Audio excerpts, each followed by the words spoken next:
Laka, Xhaka, Saka, you beautiful bastards. Hello and welcome to ABW Live. You thought we were dead. We're not. We're back and we're happy. With me tonight, I have Eoin from... Where are you from? What should it be? Is it the Gooners podcast? I suppose it is technically now the Gooners podcast, isn't it? Like birth and location or my podcast allegiances? That's top secret. You're 0062 or whatever it is. No, the Gooners podcast, isn't it? That's where you're from. The Gooners podcast for all my misfortunes. How are you doing? Are you happy with that? I'm good, yeah. Absolutely brilliant performance, and it's very rare as an Arsenal podcaster that you get to come on and actually be enthusiastic and delighted with a performance. So it's good that I get to share this experience with not only yourself, Danny, but the man below us as well. Excellent. And also with us tonight is dinner.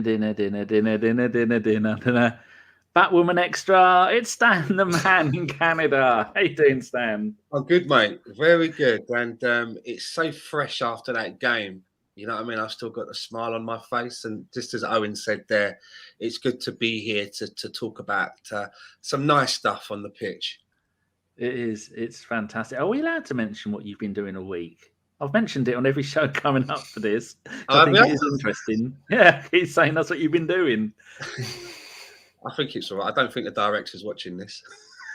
Are you a juror for that Gillian Maxwell check now? What? No, I don't think he is. No, that would be a bit... That I don't think he'd be allowed to talk about. Tell him what you do while I just go and do another tweet. I was doing a bit of background acting work, which is I do to keep my hand in, and I was doing Batwoman the other week, which was quite exciting. You are the new Batwoman. Yeah, I'm the new Batwoman. Yeah. Now that would be a surprise if he. I was going to say I'm not sure you've got the head of hair for it, but CGI is fucking fantastic these days. You get away with a lot, believe me. Saying hello to the people in our in the Twitch. There's already somebody in the Twitch. Right. I have just done a couple of tweets, gotten everything going. So straight off to the chat box. BX Schooner in the US of A says something about Arsenal. Martin Gilmore up the arse. Liam Greyhurst +1 goal difference, baby. Where's that Champions League music? Exactly. That's exactly what we were looking for. Formerly knows that was unexpected in a good way. For Nose was straight in with a question, and I've bookmarked it, so that will come up later. Anthony Feliconi, almost a perfect performance. Agreed with you there. Mike from the Gooners podcast, did we win?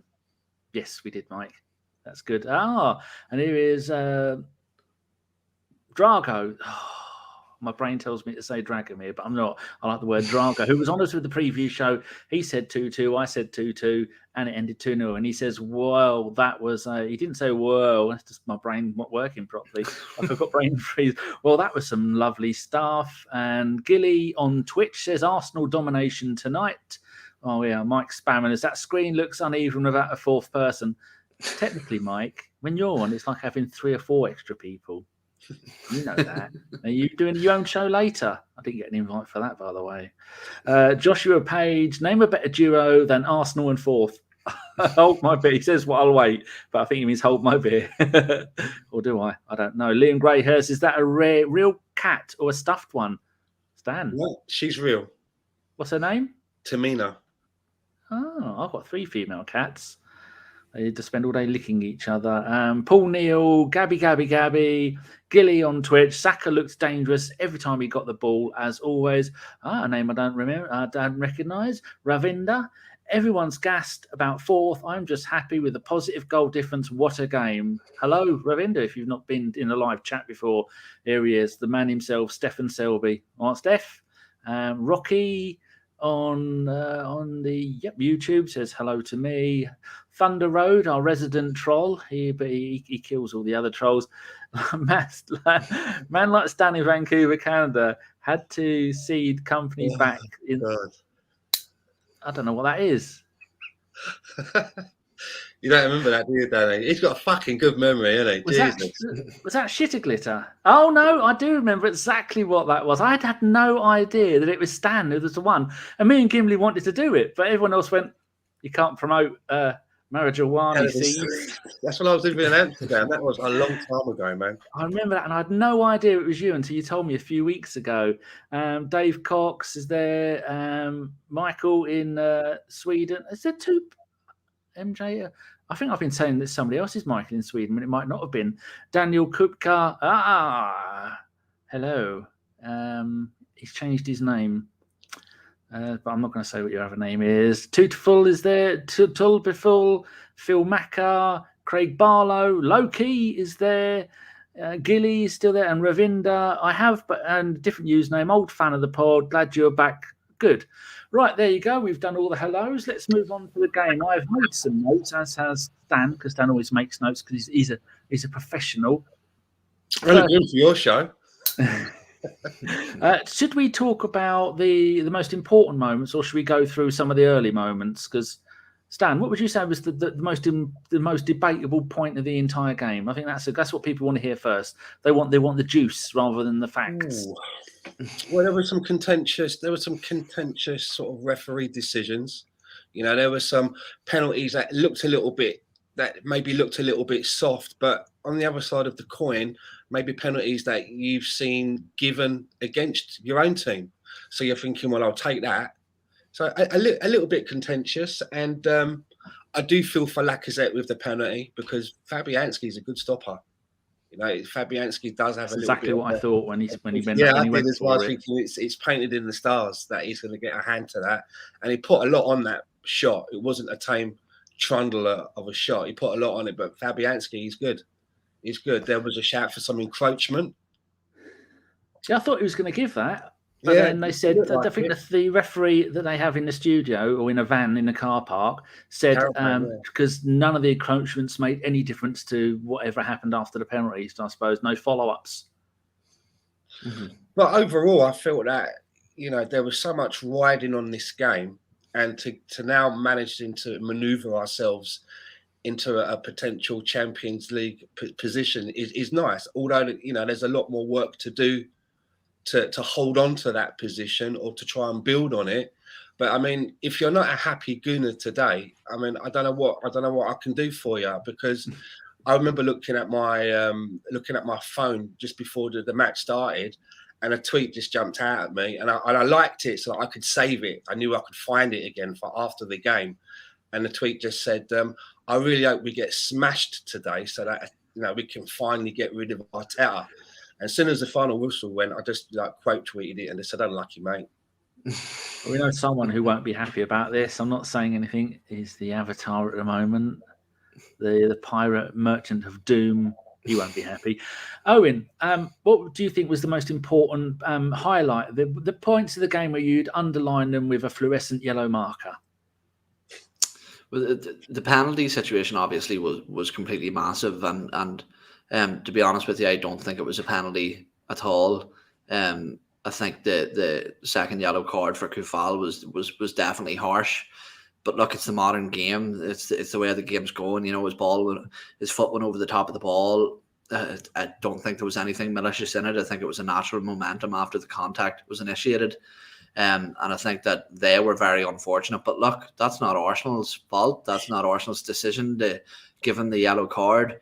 And something that actually stood out for me in this game as well was that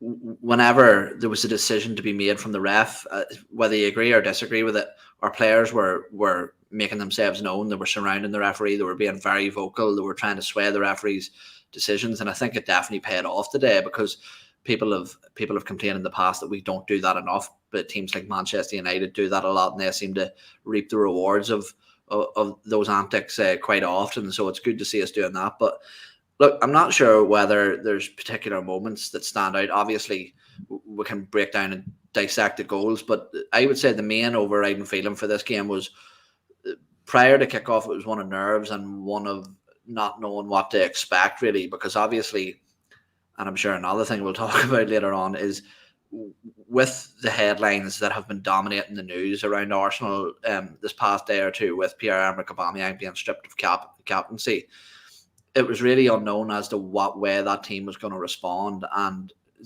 to me, they just look completely galvanised. Alexandre Lacazette was absolutely fantastic. I haven't seen him move like that or play like that in years, arguably since Pierre-Emerick Aubameyang signed. So all round, just completely solid performance. The work rate from the players were absolutely fantastic. I think that when you were previewing this game, you would have thought the main task that we would have to overcome was to get past Declan Rice and Souček in central midfield to win that battle in centre mid, whereas Thomas Partey hasn't been on brilliant form, and Granit Xhaka is Granit Xhaka. You know, he's got some limitations to his game. As much as of a decent player I think he is, he definitely has limitations. But fair play to Mikel Arteta. I think that it wasn't the players. Well, the players executed the plan perfectly, but we've seen that high press to keep that backline under pressure, forcing Rice and Souček back, really taking them out of the game, and our backline didn't really come too high, so we could sort of counteract their counter-attacking style. So for me, it was a very, very solid game, well thought out game plan from Mikel Arteta, and extremely well executed by what seems to be a bunch of very competent young players. Agreed, and it's lovely to see Xhaka, doesn't even need the armband, still masterful in midfield at half-time. Some of the stats, he had the joint top number of shots at goal. He had the second best pass success rate at 91%. He had 3 aerial challenges or aerial duels out of our 10. He was the top for that. I think only a couple of points in the second half. He made small errors, but it's just great. The bloke has been out for 6 weeks and then plays 3 back-to-back 90 minutes. He's and give it his all. And he was shouting at people, pointing when someone did something well. He was going up and slapping them on the back, organising everything. But just lucky that we got our 2 most experienced players, Lacazette and Xhaka, were both on form tonight and fantastic. Well, let's go to the start of the game. 10 minutes, beautiful back heel from Lacazette, sent KT on a run, and they fouled him. Was it a yellow, or did KT make the most of it, Stan? Because he was rolling around on the floor, holding his face, and it looked like he got maybe karate chopped in the side of the neck at most, because that was the beginning of an entire night of people rolling around, pretending they've been hurt. And I think the referee decided early on, I'm not having any of it. Get up, the lot of you. I actually put on my notes for that moment, nice little bit of shithousery there by KT. You know, I mean, I don't like to see players diving in the penalty area, but I want to see, like what Owen said earlier, you know, when something goes on with the ref, there's been all too often where we don't remonstrate enough. We don't try to get into the ref's head like teams like Man United do.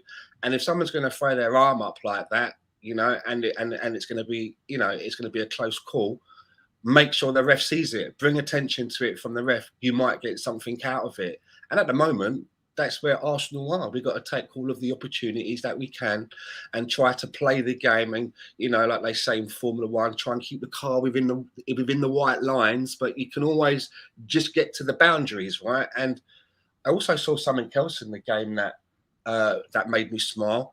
It was out on the right-hand side. I think it was Tomiyasu and somebody else. And they actually, Odegaard, and he bundled somebody off the ball.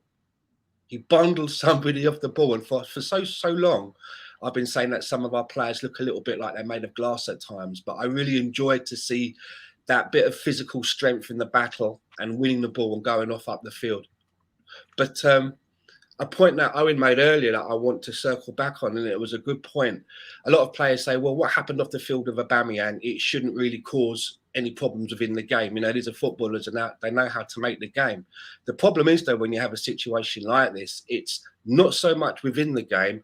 It's all what's going on in training and the lead up to the game. And my fear was that how the players, the rest of the team, reacted to this disciplinary of what's happened to Aubameyang. Are they all on page? Do they all agree that you know, that what the club has done is the right thing to do, or are they in small camps where some agree and some don't? And what happens then if you have if you have little camps that aren't on the same page, you lose your focus in the preparation to the game. All the build-up, all the work you're trying to do, that's where the distraction hurts you the most. Then when you go into the game, you don't have a battle plan. So it was good to see that that doesn't seem to be the case. And even a player like Lacazette, who's potentially got 1 foot out of the door, he looks like he's up for the cause. Agree completely. Before I come to you, Owen, our Nick has given us £5. Nick, you tit. What do you do that for? You ain't getting it back. We're only going to get about £3.50 of that. Rowe, you just stapled a fiver to Ellis and then pointed him in my direction. Anyway, cheers for that, Nick. Something Stan was saying, Owen, that they were the shithousery, they were straight on it. Do you think that is an effect from where Tomiyasu was booted in the face by, was it the Everton player? Was that the game it was done in? Yeah, Godfrey. The players didn't do anything. Do you think Arteta's gone up to him and gone, look, modern football is about shithousery, going down when you can and surrounding the referee? Because when Tomiyasu got abused, no one did anything. No. They just got up and carried on with it, didn't they? Yeah, and I think there was obviously a visible effort from not only the players, but from Mikel Arteta and his coaching staff as well, to be more animated around those types of things. You know, I think for as much absolute muck as he was talking the entire 90 minutes, Steve McManaman highlighted that throughout the game. I think I might just start watching Arsenal matches on mute when that absolute plebs commentating. It was horrific. But look, here's what I would say. I played for just a Sunday league team, assigned for them after not playing for a while, and they always won the Sports Spirit of the Year award, or whatever it was called, a fair play award. That's what it was. Yeah, the Sports Fair Play award. And essentially what that meant was you get the least bookings and you were considered the most sportsmanlike team within the league. And they used to parade over this here, you know, the fact that this is brilliant. We get this award every year. We're very fair. And I was like, that's just absolutely moronic. You know, you need a stance at a level of shithousery within the squad. And I think what Mikel Arteta has maybe done he's been standing on the sidelines for the best part of almost 2 years, looking at all the other teams in the Premier League, reaping the rewards, as I said, of that sort of shithousery, if you want to call it that. And, you know, like, people can say what they want. Steve McManaman was, again, constantly berating Lacazette for every time he hit the deck. He was berating every Arsenal player for hitting the deck. Yet there was nothing said about when Souček did it, with a challenge from Thomas Partey, and Souček dropped like an absolute ballerina. So look, it happens. It's unfortunate. I don't like it, but I tell you what, something I was relatively impressed with from both sides was that it was a very physical game. For all the shouting at the ref and parading around the ref and people diving and stuff like that, the level of physicality was very, very good, and the intensity, not only from Arsenal but from West Ham as well, was absolutely brilliant. And let's take nothing away from West Ham. They were one of the informed sides coming into this game. There were the people considering this the big test of the games to come within the next few weeks. And to be honest with you, if that was any other side in the Premier League, bar the top three teams, I think we could have put a lot more goals on the board. I think West Ham held themselves with a high regard. I agree with that completely. One thing that I didn't make a note of that I think is worthy of making a note is look, there's our Richard. He's there and there. That's magic. Is the mistake that Moyes made, that if Arteta would have made that mistake, we would have been lambasting him. We'd have been shouting at him. There only one player who can score a goal was Mikel Antonio. Most of the game he was covering at right back, and when their right back gets sent off, he's playing right back. And then, what was it, the 80th minute when he decided to bring on somebody else, go three at the back and then Mikel Antonio up front. And as soon as they did that, West Ham looked really, really good. Anybody want to make a point on that before going to the next minute? Yes. No? No, I think that the fact that you've seen Antonio dropping back and Bowen being pushed forward into that centre forward position, it just showed the resilience of our backline, especially Gabriel and Ben White, who I thought were both very good. Look, there was a couple of shaky little moments. Within that game, and of course there's going to be, you stand on a football pitch for 90 minutes. It's a very, very long time, and to think that you can go the whole way through a game without being challenged at all is just unrealistic. So I think that you seeing those type of actions from David Moyes and Antonio just speaks volumes to how well Gabriel and Ben White played in that game. Stan, on your list, what's the next thing you want to cover? Yeah, around about, I actually felt that there wasn't really that much going on for the first 20 minutes or so. And my notes actually said that we were managing to keep things nice and tidy.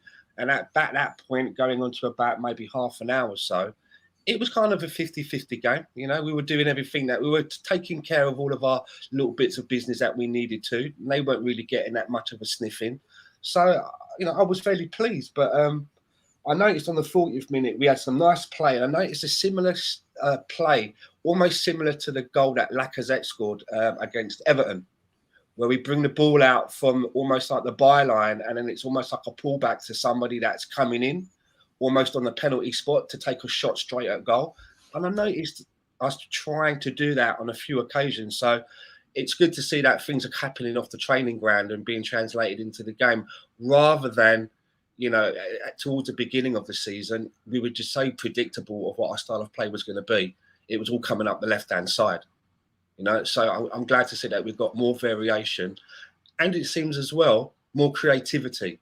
You know, the biggest complaint was that we were doing some nice things up until the final third, and then we would misplace a pass, the ball would pop out, and then we'd be running back towards our own goal trying to mop up. We seem to be more decisive now and making things stick. The ball seems to be sticking a lot more in and around the penalty area. True. The only notes I've got before that was the Saka penalty, and then the laughable clown moment when Laka went down. Martinelli went down. They took Martinelli down in the penalty box, and then they took Lacazette down in the penalty box, and then the referee just told both of them to get up and carry on with it. And rightfully so. I think at that point what was happening was, as Stan mentioned, it reminded me of sort of like a Floyd Mayweather boxing match in the opening minutes of that, where there was just a feeling out process of seeing where either side was going to go. And I think at that point, when obviously Gabriel Martinelli hit the deck and Lacazette hit the deck, that was when Arsenal were really trying to start to turn the screw. And sometimes when you see players dropping like that, I think it's just an act of desperation. We were finding it quite difficult to break the lines and get through West Ham. As I said, they defended very, very well, and to be honest with you, at that stage I didn't know if we were ever going to get past them. But as I said, look, the one thing that we did very, very, very well in that first half, especially the first 35 minutes, was we recovered the ball very quickly. Anytime we lost possession, it was like watching an old Pep Guardiola Barcelona side, where they were literally pouncing to get that ball back straight away, and then we retained possession. And to be honest with you, I think although there was some pretty goals, some pretty attacking moves in the second half, the groundwork, the foundations were laid within that opening 35 minutes, because I think that we absolutely ran them ragged within that time. Everybody knows, who's played the game of football, how much more difficult it is to try and win the ball back than it is to retain the ball. And I think that we simply just drained their legs of any energy, and that just teed us up for a good second half. Indeed. We've got a West Ham fan in here. I personally like West Ham. Some of my best mates support West Ham. He says, you're not all that, come on, you Irons. Well, you're right. We haven't been all that. West Ham and Arsenal are very similar. Their managers have been there similar length of time, similar number of players brought out and in. And I think West Ham would have given us a much tougher game if they'd have had Kurt Zouma and the bloke from Juventus, their other centre-back, in the game. And there was another one of their players with a long name, whose name I can't remember. He was also missing. And like I say, if you'd have had Antonio up front for the whole 90 minutes, I think you'd have had a much better chance to try and score a goal. And it just happened to be our night, but could so easily have gone the other way if you wouldn't have had so many injuries. Coming back to what you were saying, Stan, I put 39th minute, Saka, Odegaard. Saka lay off for Xhaka, who had a great shot. It's cleared out, and then Katie on the half or the volley, full volley, or as McManaman likes to call it, the sideways volley, which I don't even think is a thing. Just tips over the bar. That was an absolutely fantastic bit of build-up play. And then straight after that, Laka fouled again on the edge of the box, and we got absolutely nothing. That seemed to be the future of the night, where it's going to be no matter what. I mean, that's why even when it come to the penalty, he looked like he didn't even want to give the penalty. We'll come to that later. Yeah. But yeah, I just agree with what you were saying, Stan. It was really good. But then we come to half-time. Half-time stats, 9 shots, 3 on target from us, 3 with 0 on target for West Ham. Pass possession, we've got 85%, they've got 82%. The highest pass people is Lanzini. Can't stop thinking that. Lanzini 96, Xhaka 91, possession 56-44, corners 2-1, dispossessed 7-11.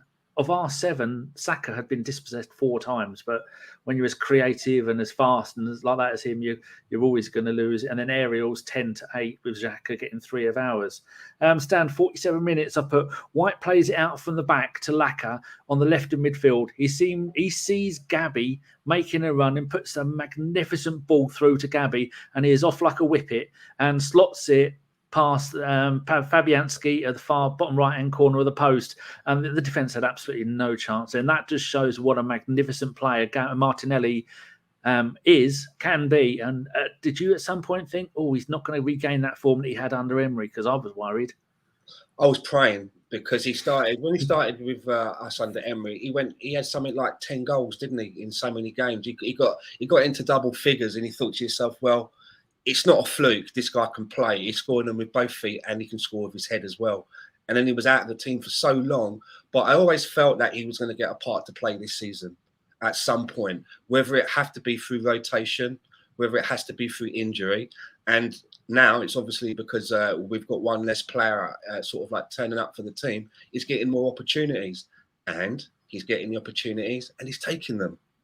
So fantastic, great goal. I mean, someone tweeted out on Twitter when he scored that, they said, "Henri, is that you?" Because it had that look to the goal, you know. It really stretched the keeper. It was pinpointed in the corner like an exocet missile, and I'm really pleased that he's one of ours. And again, for the amount that we paid for this lad, he's going to turn out to be one of the finds, you know, one of the finds of recent times for where we got this kid from. Oh, and it wouldn't be fair if I didn't let you wax lyrical about Martinelli. Go on, give us your best. Give us your best shot. Yeah, no, he was absolutely fantastic. But look, I'd say this, like, that goal was fantastic, and it was beautiful from start to finish. And I think people are overlooking the start part of that goal, which was a very well driven, brave ball in from Gabriel to Lacazette. And I thought that he did that absolutely fantastically throughout the entirety of that game. You know, that's both our centre backs. You know, everybody attributes the ball playing silky football with Ben White at the back, but Gabriel seems to be a very capable player of doing that also. But again, this is something that has really frustrated me for years with Arsenal, and it's that you have to trust your players. You have to trust the player. Just because there's a man close to him doesn't mean that there's no passing option on to that player. You have to trust him, and we seem to be starting to do that, because obviously Gabriel punches the ball into Lacazette.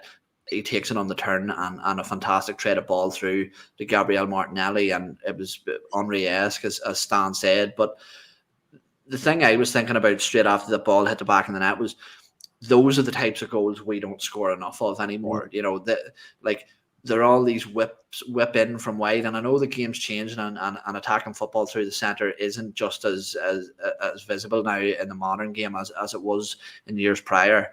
But they're very simple moves. They're very simple to do, and they're the basics of movement in football. And Gabriel Martinelli does that so well. He times them runs perfectly, and that's because he's got the pace to give himself a yard.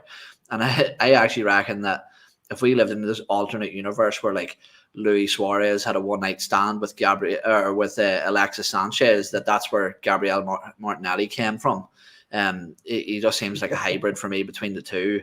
And there's all this talk about him being a forward, and people saying that's not his natural position. He's a winger. You look back to someone you just mentioned there, Thierry Henry was a player that, although he was a striker, originated as a winger. He spent a lot of his time coming in from that left-hand side, and that's why he scored so many of those types of beautiful goals that we associate with Thierry Henry. So for me, although you would expect a player like Odegaard or Emile Smith-Rowe to be threading the ball through eyes and needles like for goals like that, it's just good to see people pulling the trigger on those types of move, and it was just brilliantly taken by Gabriel. At the end of the season, the 14 number shirt looks like it might be free. Would Stan and then Owen, would you two give Gabby the 14 if he wanted it? Because the Henri similarities at this early. I mean, Henri come to us at a similar age, maybe 20, something like that, and playing wide on the left, magnificent speed, great eye for goal, going through the middle, just everything. He's got so much potential. Would you? I kind of have a bit of like OCD thing when it comes to squad numbers and what positions where the numbers should be on the pitch. You know what I mean? Yeah. Like when William Gallas got the number 10 shirt, my head fried. I just could not. I couldn't compute it. I couldn't reason it. You know. So I'd like to see Martinelli be given the number 11. Yeah, kind of. Owen? Look, I think that I am the opposite of Stan. I wouldn't say the opposite, but I have a sort of OCD with numbers, whereas it worries me when I see players, like Theo Walcott, who, whilst he was quite decent for us, was underwhelming with the reputation that we thought he would have had later on in his career. Pierre-Emerick Aubameyang obviously started brilliantly and it's laid down. So I'm always slightly worried about the weight that those squad numbers carry. But going by the way the guy applies himself on the football pitch, I think if there's anybody in the squad that would have the strength in his shoulders to carry the weight of that shirt, it's probably Martinelli. Is a bit of a poison chalice. It worked for Henry, didn't work for Walcott, kind of worked for Aubameyang at the beginning, not working now. Richard Garrett makes a good point. We're all touching ourselves and being giddy like school children on too much sugar about our attack. Stan, let's give a little bit of credit to our back five. Apart from Tomiyasu, who had a few errors, but whether they're going forward, whether they're defending, whether they're bringing the ball out from midfield, whether Ramsdale is trying to save the team from stupid back passes, which he did about 3 times during the game. Yeah, speak a little bit about our defence, not just tonight. What's that? Our 7th clean sheet in 19 games, is it? Or how many games have we played? I can't even remember. I think fantastic. With the defence as well, I think Aaron Ramsdale plays a large part in the communication that he has with that back unit. The one thing that I would like to see a little bit more of, though, is that when we insist on playing it out the back, and at times it still does give me a bit of an heart attack and a heart flutter when we do that. I would like to see Partey or Xhaka, whoever's playing as one of those 2 deep midfielders, I'd like to see them come back a little bit further to be ready to receive the ball, rather than leaving the centre-backs and the goalkeeper to work it out with the full-backs as well. And then you see that happening. You see that there's no one from the midfield coming to make themselves available, and then the ball will go back to Ramsdale. And it worries me when we do that we put ourselves under a little bit of pressure that we just don't need to be doing. I still have memories back to the David Luiz days of making these horrendous, blunders in our own box, which would lead to a goal. But you've got to give Mikel Arteta credit for building that defence, because for a long time, our defence has been creaky under Wenger. You'd have a couple in there in a couple of the positions, but to have that solid back line and a keeper behind it who you can basically now just forget about, they pick themselves. They pick themselves. I think the only thing that we need to do now is to have that complete, is to really have a solid backup for Tomiyasu, because it seems that the management don't really seem to be that stuck on what they've got. They seem to be putting Cedric on the bench a lot. We're personally thinking, well, what we've got, I would rather go with Chambers if we had to. But I would like to see someone else come in, a little bit like how Tavares has come in to, give Tierney a little bit of something to think about. I'd like to see that happen over the right-hand side. And someone else made a good point on social media today, and I think they were spot on. Tomiyasu is kind of like a Monreal, but he's doing it on the other side. And I thought that was quite a good analogy to describe, Tomiyasu's play. But I'm very pleased with what we have there at the back, and I feel confident now. That's a part of the team that I feel really confident in, that that we can deal with things, and that the players can work it out between themselves. But I would like to see them get a little bit more help from the midfield, the deeper midfield players. Agreed. We don't actually have a backup right back at the moment. Like you're saying, Chambers is the only one at the club, and maybe Suarez, who can play right back. But they were linked in the papers today to a young 20-year-old Brazilian right back that a couple of teams are after. Owen, do you want to do a merry little dance about our defence and high five all of them? Yeah, well, look, we were talking in the Gunner Talk WhatsApp group prior to kickoff just about the team being released, and the fact that Arteta stuck with the whole team from the Southampton game was something I was really, really happy about, because we always talk as a fan base about knee-jerk reactions. You know, after a defeat, people flipping out and sack the manager or get rid of this player or this is what we need.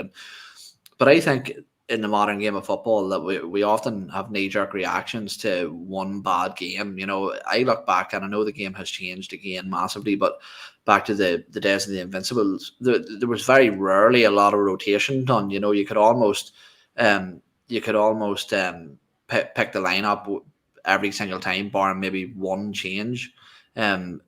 So for me, consistency breeds success, and that's why I think we're starting to see, as Stan said, people holding on to the ball more. You know, the more understanding of other players' movement, where they're going to be, how they like to receive the ball, where they like you to run when you're off the ball.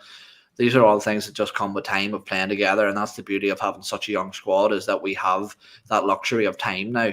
And to be honest with you, I wasn't expecting it to go as well this fast. Obviously, there are still question marks in terms of our attack and outlet under Mikel Arteta, our chance creation, whether we can sustain maybe the volume of goals that we've scored against Southampton and now West Ham. But for me, look, the signs are bright. You can't build a squad over time, and Arteta obviously has to work with the tools that he has at his disposal. And I just wonder now, with the situation with Aubameyang and how sort of deafening those comments that Mikel Arteta come out with at the press conference, is the search for a striker going to be ramped up to January? Because for me, obviously, Fowler Balogun is a player that definitely needs a loan. Eddie Nketiah seems to have one foot out the door as well. He's apparently refused to sign a contract, and the same with Alexander Lacazette. So that's an area of the pitch that we are extremely scarce in, and maybe need to bring in some proven talent in that position. That's a good point, Stan. Striker-wise, we can't rely on Lacazette for the rest of the season, because I mean, the man, he should be given a gold star for tonight, because he ran his arse off for the best part of 90 minutes. Normally he only gets 60 minutes when he doesn't run as much, but we've seen that Arteta doesn't want to try Pepe as a goal scoring forward of any position. Eddie is come on. The last two times he's come on, he's played on the left hand side, and don't really think Eddie's going to be a goal threat, is he? Balogun isn't ready for the first team, and he's probably going to go out on loan somewhere. So what do we do? Do we try and get someone on loan in the January transfer window, or do we buy someone? Because I don't think we're going to see a chance to get that top four position or fourth position again this easily, are we? With 6 teams fighting for fourth, and we're genuinely in with a chance, aren't we? Well, fair play to Lacazette, because usually when I thought he was going to get out a map and a compass at one point, because 83 minutes for him is uncharted waters, and I don't remember him getting up to those heavy heights of numbers playing for Arsenal. But as Owen said, and it was something that I tweeted yesterday, we've basically got 4 strikers on the books. If you think about the 4 strikers that are our main strikers, and 3 of them have their foot out of the door, and 1 of them is supposedly going to go off on loan in January. I mean, I would think that now would be the best opportunity, because this is like we've been put into an emergency situation with the Aubameyang thing. We're basically now a guy short for however many games this is going to be. We don't know if he's going to be sat for a couple of games, or if this is going to go into Mesut Ozil territory where we don't see him for quite a long time. So in that situation, isn't it time to, I got Balogun in one of these, break glass in case of emergency. He's in one of those, right? So isn't it time to get out the little hammer and tap? Because I would say that even if you rate Eddie Nketiah personally as a better footballer than Balogun and as the manager, isn't this the perfect time to say, well, let's give this kid the minutes and see, just to double check before we make a decision to put him out on loan, whether he can offer us something in the same way as somebody like a Martinelli has, right? He's quite a young lad as well. It's an emergency. We haven't planned for this, but he's there. I don't understand why he's watching games at home on TV, and Eddie Nketiah has been fawned over and put on into playing positions where he's out of position anyway. I mean, if he's not going to if he can't get picked, there's a little bit like when people say, well, why don't we try Pepe through the middle? And I'm like, well, if he's not getting picked to play in his normal position, why are we going to play this guy out of position? And if we can't get the best out of him in his regular position? But I do think that Balogun should be getting some valuable minutes here because of the situation that we're in now by having one of our strikers, out of the situation. Surely Balogun has to overleap Eddie a little bit as where we put all our eggs in that basket. He's the one that's put pen to paper on a 5-year contract. That's where the focus should be. Just going to read this quote that Rudy has always gone and got as an Arteta quote after this. I mean, if you're just a quick note on you and what you do with Balogun. Arteta, it's a really difficult team to play against. They have a lot of solution in their threat in many, many ways. A lot of solution. Oh, yeah. And I think we controlled them pretty well. So I'm pleased for the boys. And I don't know if there's... here we go. There's another one. It was a big game for us. Obviously, having the capacity to go above them and go into fourth, it was a statement. And there's one more. We've been pretty strong at home, and we needed that to put together a big performance against a really difficult team. And I think that we've done that. We are now on the home form alone, joint top with Man City on 22 points. Owen, thoughts on the what do we do with Balogun? Well, look, it's actually interesting for me, and I know you watch the same thing, Danny, from time to time. Ben Foster's podcast, I watched it, and I think he had two of his mates who were both ex-goalkeepers and goalkeeping coaches now. They were discussing how the loan market operates and what the best way for the club to execute that strategy is. And they were saying that one of the things that they do is they'll not send you out on loan straight away. What they'll do is they want you in and around that dressing room for about a 6-month period. You're not going to play many minutes, but you're going to be in and around the first team just to get a feel for what's it like, what the pressure's like, how people operate, how regimented everything is, the way to conduct yourself. So that way, when you get sent out to a lower down championship side or even a lower down Premier League side, you have seen the scale that you have to be at to play for a club like Arsenal, and everything else seems smaller when you go to these teams, and it just gives them sort of a new lease of life and a bit of confidence when they go to these teams to say, right, I'm here and I need to get to here. So I think that's what they've been doing with Fowler and Balogun. I think they've been introducing him to life at the football team, letting him learn from some of the players, and then to go away and to put those that new acquired knowledge into practice. Somewhere where he's going to be granted more minutes, because I think that although I do agree with Stan that it's easy to sit and want to see him and think that this is the time, this is the opportunity, but football fans are a fickle bunch, and Fowler and Balogun comes on and misses 2 sitters and his reputation is suddenly tarnished and he's a flop and sell him in January. That's just the way this fan base is. And I think that for all that Mikel Arteta lacks and for all that he leaves to be desired as a football manager at times, I think that his ability to manage young players has been absolutely brilliant. I think, not to thrust them out into the spotlight too much. I agree there. I'm just using my Amazon sub Prime to subscribe to our own Twitch. That's the kind of guy I am. If anybody on Twitch, don't waste any money on us. We don't need it. We don't do this to make money off of Twitch. Rudy has again come in and said David Moyes said it was a penalty and follows that up with, so Moyes not doubting the decision. Right. Cheers for all those quotes as usual, Rudy. Well, if he says it's the opposition manager and he says it's a penalty, we can't argue with that, can we? I'm just looking at whatever notes you've got done. I've only got 4 notes for the second half.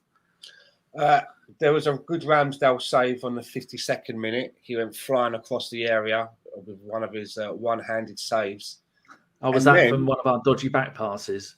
And yeah, I can't remember actually. But then one of my favourite bits came because usually when Arsenal has a free kick, I use that as an opportunity to go to the toilet, put the kettle on, let the cat out, ask the missus what she was shouting at me about 10 minutes earlier. But now that we have Martin Odegaard, when we get free kicks, I'm glued. The world stops because he always gets them on target and forces a save from the keeper if he doesn't score. And we've missed that for a long time, a goal threat from free kicks. So, I mean, he helped out the other day, didn't he, with Gabriel getting his header. So, for me, when we get these free kicks, I love it. And again, got it on target, and I think that he's going to get a few for us from those dead ball things that he can come up with. So I was quite interested. I was quite happy about that on the 66th minute, because I was on fan circle earlier, and I said to Ray and the boys, Martin Odegaard incoming free kick, 20 yards out, something like that. So when he lined up for that, I was like, really? I actually called it. I've never called anything, but you know. So that was on around about 66 minutes, and then. That's when just after that was when there was like the penalty situation. There were, Owen, have you made any notes for the game? I forgot to ask you. I know Stan always does. Did you? I never make notes. I'm not that professional. You're a pro. All right, we'll go with you with this one. Stan just mentioned it. 65th minute, Gabby lays it off for Laka, who gets fouled on the follow through by the right back Soufal, who gets a second yellow. The ref didn't want to give a penalty, and it was looked like the rest of the game where he's going, do I? Don't I? Do I? And I think some of our players, Gren, went up to the referee, and I don't know if that kind of encouraged him, because personally, as a referee, if anybody come up to me as a referee and doing that, I'd immediately red card the twat, because it gets them a blood. Or that one where they go, stop it, shit. So what was your thoughts on we've already covered it a little bit, and so is the chat, and some said it was and some said it wasn't. Do you think it was a penalty, and do you think it should have been a yellow card as well as a penalty? Because I thought that was a bit harsh, because he didn't go and have a look at the replay, did he? No, and obviously for the card, I think that it was the commentator said that they can't really review it, call the referee over to review it at the screen if it's just a yellow card. But look, by the letter of the law, the way the game's going, you could argue that it's a penalty. Personally, I don't think it's a penalty. You hear this saying about his trailing leg hit him. Personally, I think the reason the penalty was given is because it looked a little out of control. His foot went over the top of the ball and hit Lacazette in the shin, even though I don't think that it was that much of a dangerous tackle. Maybe the referee saw it as intent. The commentary team said it was for the trailing leg that caught Lacazette after. But look, that's a natural body shape. What are you supposed to do? Maybe I'm having sympathy for him because I played as a defender, and I know that sometimes it's just impossible to get other body parts out of the way when you're sliding in for a last-ditch tackle. But again, look, swings and roundabouts. West Ham are going to have their times during the season when these decisions go in their favour, and today it just didn't for them. But look, although there was a man sent off, I actually think as an Arsenal fan that when the opposition goes down to 10 men, I actually panic more, because historically we tend to slip up a lot when teams go down to 10 men, and sometimes it can actually be more difficult to play against them, which I actually thought that it did turn out to be. You know, in that last stretch of the game, I thought they were much more difficult to deal with. Declan Rice seemed to have a rocket stuck up his arse. He was intent on coming down the opposite end of the pitch and single-handedly dismantling us. But look, again, it's the way football's going, and maybe we all need to move on with the times and just accept that that's the way things are going to be from now on. Stan? Yeah, I mean, I've seen penalties like that get given against us, so I would have happily taken it. You know, I wouldn't have had a problem taking that as a penalty at all. I was nervous. I mean, I don't. Is there anybody, or was it just me that at one point, don't tell me they're going to equalise or win the game when they're down to 10 men, when we were just doing and undo all of that good work? I had that as a suppressed feeling. I didn't tweet it out or anything, but that thought was inside. It was really hidden deep, and you know, there was a little bit of thinking towards the end there. I thought it could just be our luck that we get down to 10 as well. So no, I wasn't like, yeah, we're down to 10, the floodgate's going to open. I was feeling as pensive as Eoin was, I think. Your internet was getting a little bit. Are you downloading dodgy films? No, my power cable has gone. That's why you keep seeing me do this, because I have to keep messing about with the cable. Yes. Owen, should we be worried about the penalty situation? Because is that 3 or 4 in a row we've missed now? Yeah, and look, maybe that's something that's just stuck in the backs of the minds. I think they said that was the first penalty that Lacazette has missed in his Arsenal career. I think he's taken a total of 8, and that's the first one that he's missed. He's normally extremely prolific. In fact, he's that prolific when he's on the pitch. Aubameyang or no Aubameyang, I always thought that Lacazette should have been the one tucking them away. But look, the likelihood is the striker that we're going to take in, whether that be in January or in the summer, there will be a striker incoming at some point. And I would imagine that they would probably be the ones to take over on penalty duties. If not, someone like the likes of Emile Smith-Rowe or Bukayo Saka, I think are very capable of doing that as well. But it's disappointing to put unnecessary pressure on ourselves. When we have that much of an upper hand in a game to be taking a kick from 12 yards out. Jolly good, right. I agree with that. 73rd minute, almost my last note. Tomiyasu made yet another mistake heading back to Ramsdale. He messed up through throw-ins and tackles. What else does that say? I can't. The page has moved.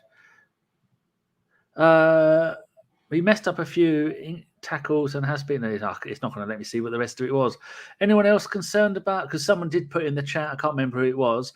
That do Arsenal actually practice throw-in, Stan? Because it seems to be when Tomiyasu got done for the foul throw, he just looked around and went, well, that's smiling. But the number of times that we've done throw-ins and they haven't been ready and it's just gone straight back out for a throw-in for them or a foul throw, or they've got the possession of the ball. Something they need to work on. Have we got a throw-in specialist in the pit crew? I reckon what happens is in training, they bring out this huge screen on wheels, and then they have a satellite link up to Betis, and there's Hector Bellerin showing everyone how to do a throw-in. It's like, remember in Mike Bassett Football Manager when they're at the science centre and they're showing how Pele and stuff saying. I'm sure they've got like some sort of CGI Hector Bellerin demonstration of how to take a throw in. Rumour has it Tomiyasu was actually wearing his boots, so maybe he's rubbing off on him. Curse to the right back, that's what it is. Luckily Ramsdale is the best goalkeeper in the world, and he managed to sort it out. Arteta, the funniest moment of the game, Owen. Arteta getting Gabriel up, who has cramped, and getting him onto the pitch and saying, "You have your cramp there, son." What the fuck was that about? Have you ever seen anything like? He's virtually snow shoveling him back onto the pitch and going, "On there." Good fucking do it there. But again, look, this is the shithousery that we miss out on as Arsenal fans so regular. And look, I can't think of a time, because didn't he do the exact same thing as Thomas Partey?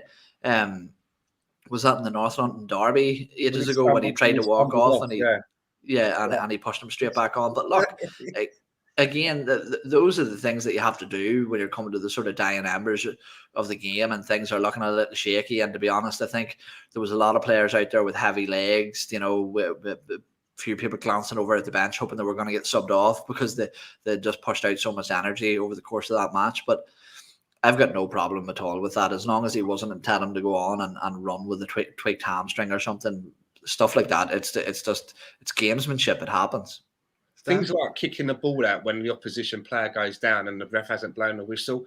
No more of that. We don't have to be the fucking gentleman of football, turn out to play football in fucking tuxedos and top hats. Let's play the game like other teams play the game. Against us. And we're lucky to have somebody like Ramsdale in there, because he got a yellow card today for time wasting. I've got no problem with that.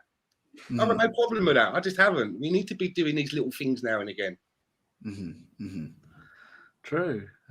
Right. So where am I up to? Stan, any more notes? The next note I've got is the 86th minute, where Saka and ESR were just FIFAing it on each other, like they were playing a game of FIFA 22. Yeah, it all really came alive again just after ESR came on. And I sort of thought up to a little point there was a point where I was thinking, I'm not sure we should have taken Odegaard off, because I thought that we were just missing something. And just as I was thinking that, it happened. It happened, and that's when I tweeted out. I just tweeted out, "Wow, ESR is the real deal," because like what Eoin was saying earlier about numbers weighing on people. This is a clear case of this young kid asked to have the number 10 shirt, and then I was a little bit like, I hope this don't come back to shoot you in the foot, lad, because I'm glad that you've got the bollocks to ask for it, but is it going to weigh a little bit too heavy on you for where you are in the game? And he's proven me wrong. You know, they said to me, I heard that the word was to ESR that when you get into the final third, take more shots. Don't try to lay it off so often and look for other people. Be decisive. And it looks like he's taken it on board. Fantastic. I mean, would you say that this is a product of the Hayland Academy, those two knowing where each other were? And is there an argument that the ESR should maybe play in that kind of 8 role or share the 8-10 role with Odegaard? Because I think he did more in the time that he came on the pitch than Odegaard did in the whole game. And I'm an Odegaard fan. I think he's brilliant. But what do you do? In regards to the connection that Bukayo Saka and Emile Smith-Rowe have, look, obviously they have. He's paying me overtime, Mike. Leave me alone. It's obvious them two have been playing for a long time together, and this is what I was talking about earlier about you can't force chemistry, you can't force connections on the pitch, and obviously this is something that has, developed over a long period of time, and we're seeing the benefits of that on the pitch. So it won't be too long until we start to see those types of connections developing between other players as well. And that's something that I think Alexander Lacazette is very, very good at. He's very good at connecting one side of the pitch to the other, connecting winger to winger, and taking advantage of the pace of that youth as well. And then what was the second part of your question about that? I don't listen to my own questions. No. I did say, and Steph has pulled me up on this. I said, how do you get them in? And Odegaard share, because I said ESR, but I'm just like a child. I only remember the last thing that happened, and now thinking about it, Odegaard was pulling the strings in midfield, setting stuff up, doing silky skill moves. But they're very good players, both of them, and I think that the way the word I use to describe Martin Odegaard in the Arsenal side is he's a drummer. He's the tempo setter for the band, and every team needs one of them types of players. Somebody, that's why Liverpool purchased Thiago, because they lacked somebody with that ability to create tempo within the game, and Odegaard provides that. Whereas Emile Smith-Rowe is slightly more of a chaos player than Martin Odegaard. And I actually think of Emile Smith-Rowe, although he is very good in the 10, I think he's best from the left. He reminds me of Jack Grealish a lot in that sense, that he's very good at picking the ball up, dribbling past players, making them commit, and laying off little short passes. But look, the thing that I said prior to this game was, when I was asked about who would I start in this game, and Emile Smith-Rowe wasn't in my starting 11, and the simple reason is it's very good to have these problems. You don't need to squeeze everybody in all the time, and competition is very, very good, not only for the players who are on the pitch, but for a player like Emile Smith-Rowe, who is still a very, very young player, has obviously got into the England national team, is wearing the number 10 at Arsenal, and just to, not that I think he needs it, but just to keep his ego in check and keep him hungry, keep him working hard to get back into those starting positions. So I think that not only will Gabriel Martinelli, Bukayo Saka, whoever it is, benefit, but Emile Smith-Rowe is going to benefit from that competition too. I mean, it's good to have variety, right? I mean, you look at Odegaard and ESR, they both do different things. ESR is really good at getting a lot of yardage with the ball at his feet, whereas Odegaard's very good at picking out a pass, and as soon as he releases the ball, he's off again to find himself in the space to make him available to be even more dangerous again on the next ball. Mm-hmm. True. Owen, do you want to get going? Because it's 11 o'clock and Mike's already sending me he's wrote, I'll read the fuck up on his belly, and then tweeted and DM'd me. No. He's insulting my mother and everything now. Horrible. This guy's got no class whatsoever. I'll do the rest of the questions that they've sent in. Me and Sam will do those, and then I'll try and send everybody over to the Gooners podcast after the show ends. So thank you very much for your time, Owen, and tell Mike I said you're a perfectly good man. That's what he is. No worries. Pleasure as always, lads, and pleasure to the chat box as well. They were cracking tonight too. Cheers, mate. Good to speak to you again, Owen. Take care, mate. You too, buddy. See you later. Right, Stan, just you and me now. Just me. So I think the last note I made was, the very last minute of the game, or the 87th minute, when it was that magic by Saka and ESR. And then I just think they were just taking a little bit too much time, and they knew that the game was virtually over. Well, they're not going to come back from 2-0 down, were they? But it just shows the future of the Arsenal team when you see what those two little beauties can do together. And this Arsenal team is so young. We maybe have another decade of all these if they all stay standing. That must tickle the cockles of your heart. It does. I mean, the relationship between ESR and Saka is almost like they're fucking telepathic, reading each other's minds. And I can't remember who just put it in the chat box as I was having a quick read. We've got a lot of variety. If you need to rest the other players, Martinelli and Odegaard, ESR, Saka, that's a good foursome there to mix and match around. They can sort of slot into different positions. They're quite versatile, and they can all win a match for you as well. So, as you say, I mean, the prospect of our future is very good. I mean, we just said a little bit earlier on, right? And we all seem to be in agreement that we've basically got a defence and a goalkeeper now that we can forget about. There's still a little bit of work to be done. There's still a little bit of work to be done, I think, in Arsenal's engine room. It's still not quite where that should be. And we know that we definitely have work to do at the sharp end of the squad. As we mentioned, we've got 4 strikers on our books now. And basically 3 of them have got their foot out of the door. One of them is going to be going on loan. So whatever plans they've got for a striker, I've got a feeling that's going to be accelerated in January. And I think one of the reasons that, Aubameyang is kind of playing up now is that he's agitating. This is what football players do when they want to leave a club. They become very agitative. They're a disruption behind the scenes. Their form will miraculously just fall away. They'll start being late, getting up late, turning up late. They won't go in and say, look, I've had enough. I don't want to work here anymore, like you and I would do. I'm leaving. Put me on the transfer list. They don't want to do that. They'll agitate their way out of the club. And I think this is what we're seeing now. So as far as I'm concerned, I'm just kind of forgetting about that player at the moment. And I'm just looking to concentrate on what we have. If he works his way back into the squad and is able to produce, all right, Andrew, fair enough. I'm not going to cut my nose off to spite my face. But the team has shown me in the last couple of games that we can just focus on them, that we don't have to be having this question mark hanging on the outside of whether, everybody's on the same page. Is it disrupting? You can see in the last 2 games, players want to play. They want to play for themselves and for the manager and for us, the fans. So, I can't wait to get to Leeds. I agree, especially after Leeds just got smashed 7-0 by Man City. I think they're on their arse, having a tough season. Are you ready for some questions? You never know, Dan. Sometimes when you play wounded, you get a wounded animal. Do you know what I mean? They can come out biting and scratching. Right, you ready for some questions? Yes, sir. Right, formerly Noza says, what has Pepe done to Arteta? Has he stolen the secret to his perfect hair or something? When someone who will be out of the door gets game time, you'll know there's something going on. So what's happened to Arteta and Pepe? Tonight would have been a perfect chance to bring Pepe on for Lacazette with 15 minutes to go and just say, go on, run at them, because some of them were breathing out of their backsides, weren't they?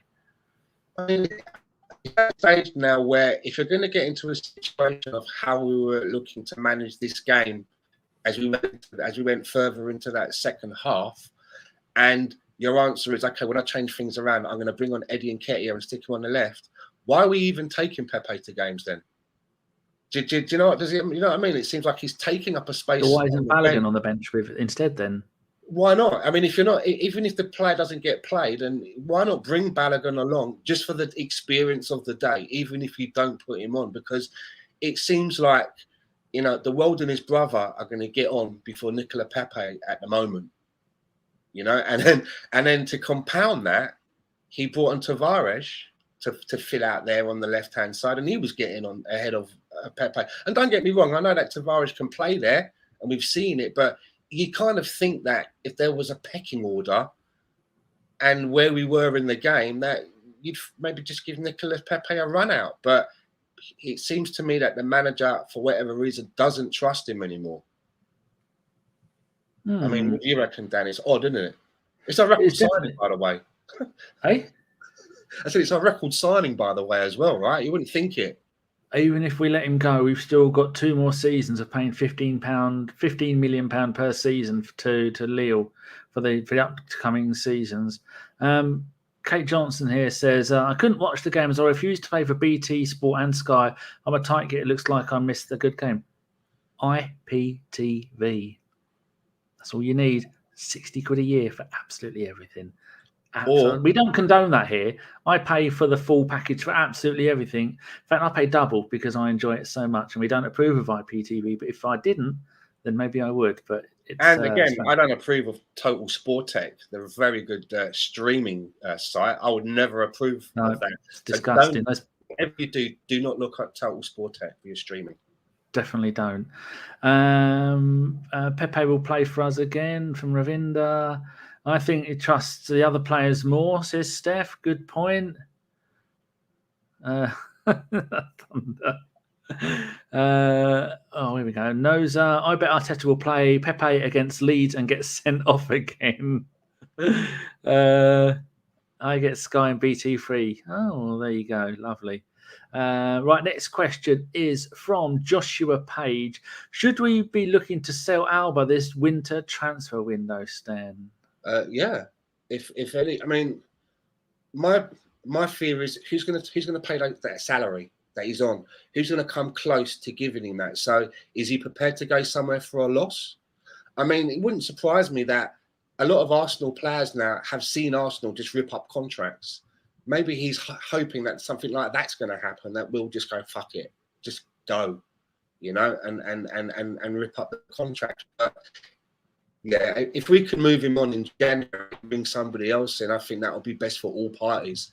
And my reason for saying that is that a few months ago, I said that I don't believe that any kind of rebuild will ever be able to happen in earnest until every single player that played under Arsene Wenger is no longer at the club. Because I just feel that they're the one constant that is still hanging around, and they bring about with them the old ways. And I just think they've all got to go, and that's Aubameyang, Lacazette, Xhaka, Elneny, Chambers, and Holding, and Koscielny. And I actually think there's a couple in there that are quite good for squad players, Holding, Chambers, Elneny. But I just feel that they carry those old ways, and we need to get rid of that completely before the rebuild will ever happen in earnest.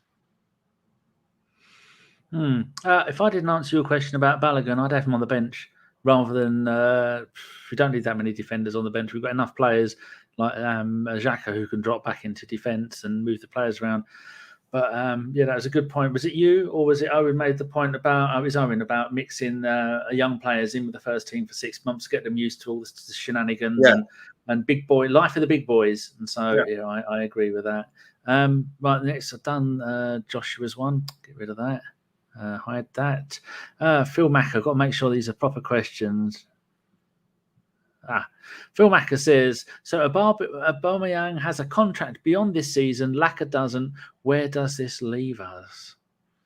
Good question. In the fucking shit, basically. If we don't do something in the January window, I think it's obvious to all. If it's obvious to all of us, it's got to be obvious to the people above Mikel Arteta that that's the area that needs surgery, and quickly. Good, it is. I suppose for the better of the club at the end of the season, they both need to go. Although I do love Lacazette, and I think Aubameyang's brilliant, but I think Aubameyang's too big for his own boots. Can I ask you a question, Danny? Maybe some people in the chat box could let me know as well. Would you continue with Lacazette and extend his contract by a year? I would, because I think he's brilliant. We've shown tonight what he can do. And he's only 30. People make out that he's a 36-year-old old man. He's not. He's 30. God, I wish I was 30. I was 30 21 years ago, Stan. And don't tell me that it was 23 years ago for you. Yeah, long God, time ago, imagine the people going, you're old at 30. Fucking hell. I just think I saw a really good, I wish it was something that I'd come up with, but it wasn't me. And I wrote it down. And somebody I would extend Laka and give him another year. And somebody answered it by saying, don't be deceived, just enjoy his last dance. And I'm kind of I kind of feel a little bit like that. I'm glad he's helping us now, but for me, it's too little too late for the career that he's had with Arsenal for me. And I'm quite happy to just enjoy his last dance until we can upgrade and do better. See another couple of questions there. I've highlighted them and they'll go in our list of questions. Next question from Sai says, in case Aubameyang leaves, would you consider him a snake or remember him as with good memories? That's a good one. I think you've got to remember both, haven't you? When he first came here, that first half a season, he got 15 goals in 19 games or some number like that, and you thought, that's it, we're going to win the league, we're going to win everything. And then the next season, it was a goal every other game. And then the next season, it was, wow. I mean, I think he's been a victim of tactics, hasn't he? Because I don't think at any point we've played to his strengths and his abilities, have we? I've always felt that we haven't carved out enough chances for him of late. However, when he does get a chance, and the chances that fall to him are usually gilt-edged ones, he can't seem to put them away anyway. And I've got a theory that a lot of the time, like that match when Tavares was constantly hoofing the ball over the goal, is because I think that some of the players don't even trust Aubameyang to give the ball to him, and they're trying to do it all for themselves. Indeed. Phil's done another decent question. This is just a short answer. I assume we all agree fourth is a glass ceiling at the moment. Has to be a fact, doesn't it? I think for me, that I've always felt that the minimum requirement for this season, on the back of coming 8th twice, the minimum requirement has to be the Europa League. And I mean the Europa League proper, not that other pony thing that's just below it. That has to be the minimum requirement. And if we get to the end of the season and we're out of Europe again, then that has to be a point where you have to discuss whether the manager has managed to improve us or not. Been out of Europe far too long, and it's and it's going to affect us when we want to bring in some top tier players as well, which we're going to be needing. We are seeing more positives than negatives at the moment. I reserved my ticket on the Arteta out bus before the Southampton game. I've now cancelled the reservation. I hadn't bought the ticket. I'd only reserved it. Oh, Richard, Cactus Cash says, considering Nketiah, who is out of contract, is getting minutes out of position ahead of Pepe, does this mean Pepe's Arsenal career is dead? I would say wait for the League Cup games and the FA Cup games and see if he gets games there, because I don't think Arteta is going to want to risk Lacazette up front, because we see Man City, and I think last night who did Villa? I think Villa played. No, Leeds. Leeds haven't got Bamford, so Man City and Leeds, neither of them are playing with a recognised striker. I think in the main striking position you had Grealish for Man City last night. Right. And for Leeds, can you see Arsenal copying that thing when we don't have an out-and-out striker like Lacazette? To accommodate someone like Pepe? Asking if I think Pepe's Arsenal career is dead. If it's not dead, it's probably getting the last rites read to him by the fucking priest as we speak. I think that he's in his third season now, Nicola Pepe, and we've seen some good moments from him. But has it been enough consistently for our record signing? I don't think so. He's going to be going off to the AFCON soon as well with a few other players. So, I don't think that we'll see him in an Arsenal shirt for a while yet. Maybe in the next couple of matches, he may get some minutes off the bench. Maybe. Right. Well, I'll give another question. Claudius. Question: 90 million to spend. Would you rather get Vlahovic or Dominic Calvert-Lewin and Kulusevski, who is, I think Vlahovic and Kulusevski are both wanted by Juventus, or is Kulusevski, the Kulu, is he already at Juventus? I'm not sure. I think he's a right-sided player, and I had a look, and he's got 1 goal in 17 this season. I don't know the last name. No. Never seen that guy before. Calvert-Lewin, or I think the first, I can never pronounce his name, though. I can never say his name, so I'm not going to mug myself off. Dominic Calvert-Lewin. The first guy. Vlahovic. Him. That Vlahovic. guy. I mean, that seems to be someone that's the name keeps popping up. We need to do something. And I have to admit, I'm not really sure, because a couple of the names that I liked earlier on, aren't available now. Edouard went off to Crystal Palace, and then there was talk about Lautaro Martinez that kind of died a death. And after that, I'm not really sure. There's that other guy, Isaac, that people have been talking about. But I think when we get a striker I'd like to bring somebody in permanent rather than bringing them in on loan, unless it's someone that we finger to bring them in on loan with options to buy them and all that kind of stuff added on. That Kulusevski bloke, whose name I will never get right, is at Juventus. He was on loan at Parma last season. He's a right-sided midfielder, Swedish. His parents are from Eastern Europe. I didn't look up which country. Had a good season last season with Parma, scored some goals, but Juventus this season, not so much. So I don't think we need another player in that position. Right. Andrew has given us a question. What year will ESR, Saka and Martinelli be the top 3 in the Ballon d'Or? It could be any year, right? With the way that competition seems to be rigged, who knows? It could be next year, or if they don't like us, it could be never. I don't look at that competition anymore as really a barometer of how good a player is, right? It seems to be a bit of a mockery in the last couple of efforts. Okie dokie. Right. Next one, so I can get rid of that. Kate Johnson, who was on Facebook earlier and now on the YouTubes. Has Fabianski improved since he left us? He went to Swansea and saved them from relegation for a few years, played really well, come to West Ham, and has made West Ham defensively solid, hasn't he? He's a really decent goalkeeper. He's got to be about 35 now, though, isn't he? I always remember him as a young 20-year-old, but... Yeah, how old is he now? I'm going to go and have a look and then pretend I knew anyway. I always liked him as a goalkeeper. And he was just getting to that stage where you had to make a choice. You either 36 and a half. Wow. Okay.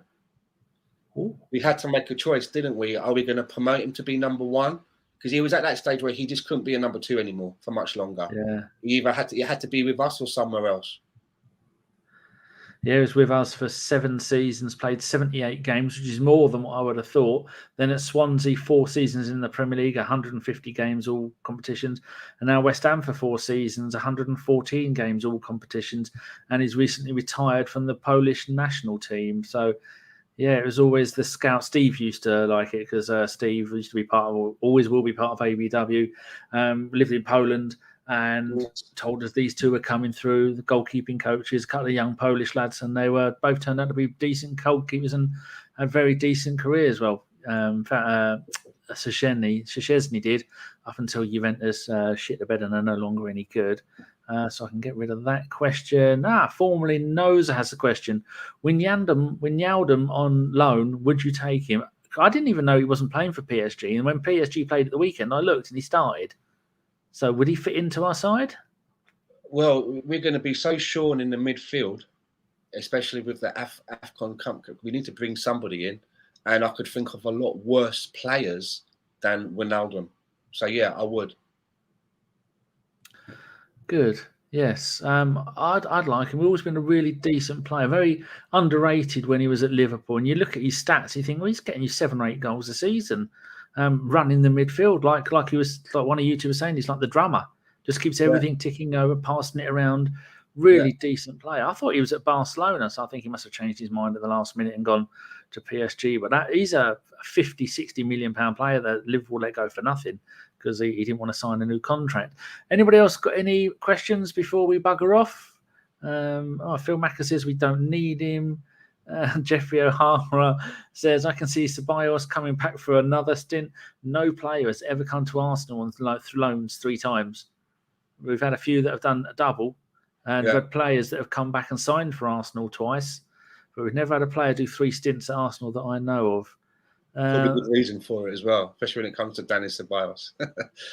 Riddy says, Arteta will play Sambi and Xhaka. Yeah, I really rate Lokonga. Well, I'm no genius. I think everybody rates Lokonga. Are you surprised Lokonga hasn't got more minutes lately? Or do you think maybe he's resting him? Because he did come in and all these young men come in and played loads of games for us. And he's given the rest because he's going to be using him more when the AFCON comes up. Yeah, maybe. Maybe saving his legs for more work that's to come. He's definitely going to get more minutes. He's definitely still an integral part of the squad. Right, a couple of questions about Leeds. Riddy says Leeds prediction and Jivan, and I think I might have got that one. Jivan Daliwal. Should have stuck with Jivan, shouldn't I? Will we beat Leeds? Anyone got any more questions? Yeah. What do you think is going to happen with Leeds for the for the Leeds preview game, I have got the French Gooner, who has been on Tom Canton's show, and he put his hand up for the preview, and then he said, "I'll come back for the live one as well if you want after, and we can talk about my preview." He's very good. He's full of wise words. Are we home or away in that fixture? If I click on this button here, go on that one, and scroll down a little bit. We are away on the 18th of December, which is going to be this Saturday at 5:30. Well, they're having a bad time of it. Leeds are having a terrible time of it at the moment. So I'd like to think that we can go to Elland Road and kick them while they're down, rather than going up there dressed up in a Santa Claus outfit and give them a gift. Yeah, I think we should go and give them a good kicking. Just people giving their Jivan, give me a thumbs up. That is a brown thumbs up in the YouTube, but when it goes to StreamYard, it's giving a white thumbs up. That's a bit shitty. Ray Anderson says away. Oh, here we go. Thunder Road saying something nice about someone. French Gunner is also a rapper and a comedian, and he's very, very good. I do like him. I don't know him. I'll be tuning in. Yeah, he's been on with he's English, but I think his heritage is French. Well, I'm guessing at that because he's a French Gooner and he doesn't sound French. And when I called him Le Chat, he knew what I meant. I said, "That's the only French words I know," and he let me away with it. Right, there you go. We have done an hour and 20 minutes. Now, would you beautiful people go and do me and Owen? Owen's given you an hour of his time. Here is a link to the Gooners podcast at the moment. It's Owen and Mike are on there and they're doing their show. Could you just click on that? Go over there and give him a thumbs up and a subscribe and be nice to Mike because he's a grossly obese man. He probably hasn't got many years left on this planet. I've seen him in person. He's as round as he is tall. Bless his socks. So I will be going over to there to listen to their show and abuse him in the chat like he abuses me. So thank you very much to Owen. If you're listening back to this, Owen, cheers. Thanks so much as always, Stan. Me and you, we could chat for 5 or 6 hours about almost anything. We haven't even talked about films and TV yet, have we? No, we haven't. And just a little bit of a quick promotion. I'll be on tomorrow evening on the Arsenal fan circle. So if you guys are still up in the UK, it's a little bit late. It's about 20 to 6 my time, 26 PST time, and I'm 8 hours ahead or behind of the UK. I can never remember. But that's where I'll be tomorrow night. If you're lying in bed and you can't get to sleep, tune in to listen to myself, Ray, and the rest of the lads having a bit of a chinwag on the old Arsenal fan circle. Yeah, and I often do pop in there and have a listen because it's a very good podcast. Right, so people, go and click on that link. Go and say hello to them. Thank you very much, Stan. Thank you very much, everybody in the chat. And also, finally, thank you very much to this cheeky monkey, Nick Fights of ABW, giving ABW money. He's a crazy boy. We will see you on the preview show for the Leeds preview on Saturday. And then another game straight after. I've just been quite eloquent in the chat box there. My mum would love that. Thank you, Phil. You made my day there, sir. Oh, here we go. Yes. What better way to end the show? Thank you very much, everybody. Thank you very much, Stan. We will see you later. Goodbye.